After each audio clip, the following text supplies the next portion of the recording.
They called them criminals, but history remembers them as something else. The Petticoat Bank Robbers were never in it for the money. Subscribe for more.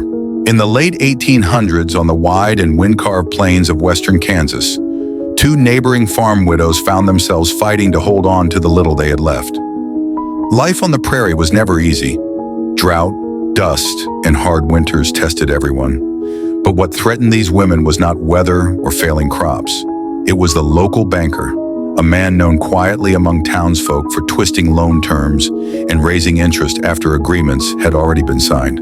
Families who missed a single payment found themselves facing foreclosure. Barns, cattle, land, all taken without mercy. The two women watched year after year as their neighbors lost everything, and they saw the banker's eyes beginning to settle on their land next. One of the women had once worked as a bookkeeper. She understood numbers in a way the banker didn't expect. While the outside world believed these widows were powerless, they were carefully gathering proof. Receipts, interest slips, ledger notations, and contract copies saved inside a tin bread box. When they completed the calculations, the truth became undeniable. The banker had charged them, and many others, interest far beyond what was legal. If they took him to court, he would win.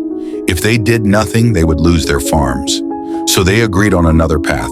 They would take back only what had been unfairly taken. One quiet afternoon, the two women walked to the bank.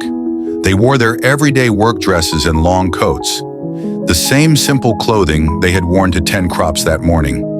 Inside, the air smelled of paper and dust. The banker barely looked up when they asked to review their loan ledger. But when he stepped into the vault room to retrieve it, they followed. Inside, records lined the shelves, neat and accusing. They didn't shout. They didn't threaten. They simply handed him the ledger and told him what they knew. His face went pale. He demanded they leave. They didn't. They counted out the exact amount of money he had illegally charged them. Not a dollar more. When the women left the bank, there was no chase, no alarm, no witness stepped forward. And the next morning, quiet envelopes appeared on doorsteps across the county. Each one contained money returned to families who had lost hope of ever seeing justice.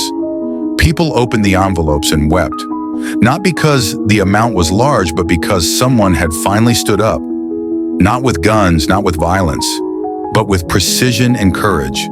The banker threatened to press charges, but to do so, he would need to prove the money was his, meaning he would have to reveal his illegal schemes in open court. He stayed silent. Within a year, his bank folded. The widows kept their farms, their neighbors rebuilt. And though their names faded into the dust of history, the story remained, passed through newspapers, frontier interviews, and family retellings. Of the two women, the county remembered not as criminals, but as the Petticoat Bank Robbers, women who took justice back, ledger line by ledger line.